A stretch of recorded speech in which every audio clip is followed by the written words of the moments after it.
পুৱাতে ঘৰৰ কাম সামৰি ওলাই আহিছে এজাক মহিলা। দুচকুত তেওঁলোকৰ অযুত সপোন। মনত আছে স্বাৱলম্বী হোৱাৰ দুৰ্বাৰ হেঁপাহ। এওঁলোক কাৰোবাৰ বোৱাৰী, কাৰোবাৰ পত্নী আৰু কাৰোবাৰ মাতৃ। স্বাৱলম্বিতাৰ সপোন বুকুত বান্ধি এওঁলোকে নিজাকৈ কিবা এটা কৰিবলৈ আগবাঢ়িছে। পুৰণি গুদামৰ ব্ৰহ্মচাৰী সত্ৰৰ হিয়া গ্ৰুপৰ সদস্য এখেত চাৰু হাজৰিকা। গাৰ্হস্থ ধৰ্ম পালন কৰাৰ উপৰিও চাৰু হাজৰিকাৰ মনত আছিল এটা সপোন, নিজাকৈ কিবা এটা কৰাৰ সপোন।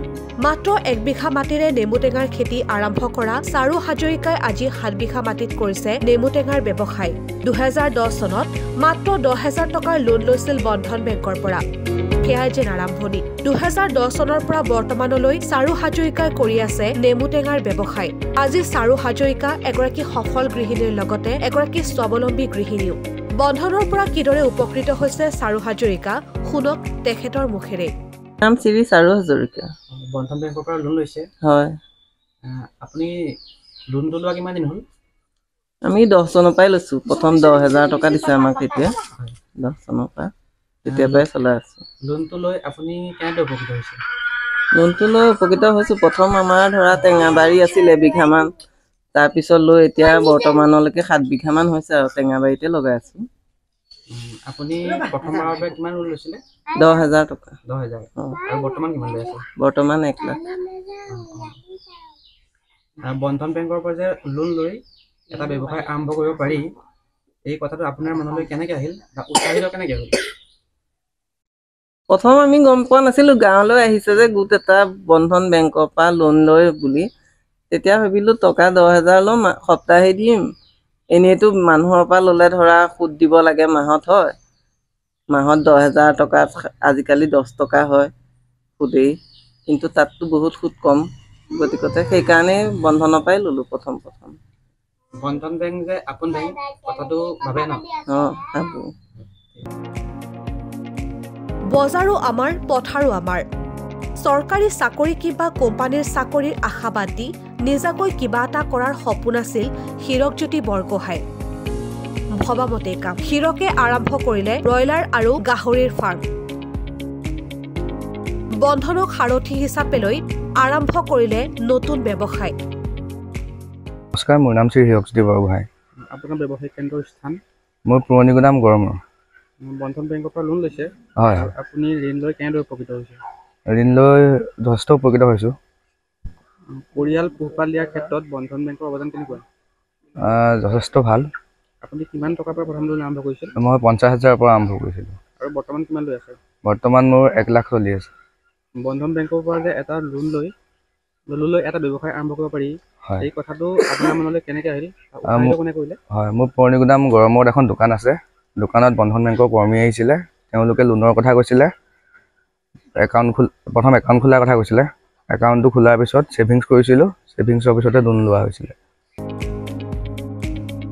এখেত পুৰণি গুদামৰ পথাৰাক চাৰিআলিৰ মহালক্ষ্মী আইৰণ ষ্টৰৰ স্বত্বাধিকাৰী খগেন পায়ন। আন 10 জনৰ দৰে খগেন পায়নকো উপকৃত কৰিলে বন্ধন বেংকে। মোৰ নাম খগেন গায়ন। আপোনাৰ ব্যৱসায়িক কেন্দ্ৰটোৰ নাম? মোৰ ব্যৱসায় প্ৰতিষ্ঠানটোৰ নাম মহালক্ষ্মী আইৰণ ষ্ট'ৰ। সম্পূৰ্ণ হাৰ্ডৱেৰ সামগ্ৰী পোৱা যায়। মই আজিৰ পৰা 2 বছৰ আগতে দোকানখন খুলিছিলোঁ আৰু বন্ধন গোটৰ পৰা সৰু সুৰা লোন এটাও লৈছিলোঁ। গতিকে মই বন্ধন গোটৰ পৰা যথেষ্টখিনি ডেভেলপ কৰিছোঁ আৰু আগন্তুক দিনটো চাওঁ কি হয়, কৰি যাম তেনেকেই। বন্ধন বেংকৰ পৰা লোন লৈ যে এই ব্যৱসায় আৰম্ভ কৰিব পাৰি, আপোনাৰ মনলৈ কেনেকৈ আহিল বা উৎসাহিত কোনে কৰিলে? মানে কি, এইটো মই প্ৰথমতে আইডিয়া কৰিছিলোঁ আৰু গৈছিলোঁ। আমাৰ ছাৰ আছিলে, ছাৰৰ ওচৰলৈ গৈছিলোঁ। ছাৰৰ ওচৰত গৈ পেলাই মই ক'লোঁগৈ, বাপন ছাৰ আছিলে, বোলো মই ব্যৱসায়টো আৰম্ভ কৰিছোঁ, হাততো বহুত বেছি মূলধন নাই, অলপ চলপ পইচা আছে, গতিকে আপুনি টকা পইচা অলপ দিয়ক, মই ব্যৱসায়টো অলপ ডেভেলপ কৰোঁ। তেখেতেও মোৰ কথামতেই পইচা দিলে আৰু মই সময়মতে গোটেই পইচাখিনি তেওঁলোকক উভতাই দিবলৈ সক্ষম পাৰিছোঁ। আৰু আগন্তুক দিনতো তেনেকৈ কিবা এটা কৰিম বুলি ভাবিছোঁ আৰু তেওঁলোকে যদি মোক সহায় কৰে। আজিৰ সময়ত বন্ধন বেংক ৰাইজৰ বাবে কিমান প্ৰয়োজনীয়?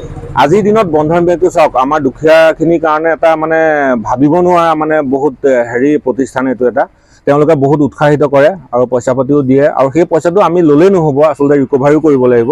সময়মতে ৰিকভাৰী কৰিলে তেওঁলোকে আকৌ দ্বিতীয়টোৰ কাৰণে ধৰক তেওঁলোকো উৎসাহিত হয় আৰু গতিকে এনেকুৱা এটা প্ৰতিষ্ঠান আৰু সুদৰ হাৰটো বেলেগতকৈ বহুত কম আৰু গতিকে ৰাইজে লওক তেনেকৈ আগবাঢ়ি যাওক যাৰ মনত দৃঢ়তা আছে সংকল্প আছে বা পৰিকল্পনা আছে তেওঁলোকে তেনেকৈ লৈ পেলাই কামখিনি কৰিব পাৰিব আগবাঢ়ি যাব পাৰিব ঠিক মোৰ ক্ষেত্ৰত মই নিজে এটা জ্বলন্ত উদাহৰণ আপোনাৰ ব্যৱসায়িক কেন্দ্ৰৰ স্থান কি কৈছে ব্যৱসায়িক কেন্দ্ৰৰ স্থান মোৰ আমাৰ এখন পুৰণিগুদাম পথাৰক চাৰিআলি কাষতে পুৰণিগুদাম গাঁও পঞ্চায়ত অফিচ আছে সেইটোৱে চিনাকি এইদৰে ৰাজ্যৰ বিভিন্ন প্ৰান্তত এতিয়া বন্ধন বেংকে আত্মবিশ্বাসেৰে আত্মনিৰ্ভৰশীল কৰি তুলিছে বহুজনক বন্ধন বেংকৰ পৰা ঋণ লৈ স্বাৱলম্বী হোৱা প্ৰতিজনে আজি সমাজৰ বাবে হৈ পৰিছে একোজন আদৰ্শৱান ব্যক্তি নিউজ ডেস্ক ৰিপৰ্ট ই নিউজ এনি